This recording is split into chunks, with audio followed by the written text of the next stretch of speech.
Here's how to set up Google's Advanced Protection program to keep your account as secure as possible.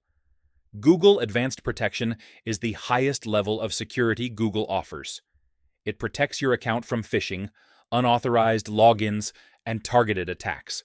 To enable it, you must use two physical security keys, such as a USB key, Bluetooth key, or your phone as a passkey.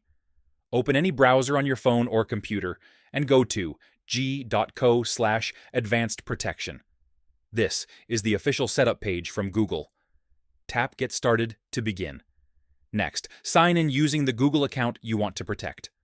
Google will show you what Advanced Protection does and what changes it will make.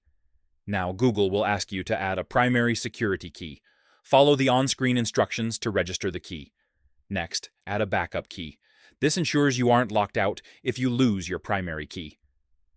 Google requires at least two keys to activate Advanced Protection. After adding both keys, Google will show a summary of the protections, including stronger login verification, blocking untrusted third-party apps, higher security checks for sensitive actions. Tap Turn On to activate the Advanced Protection program. And that's it. Your Google account is now secured with Google's strongest protection level,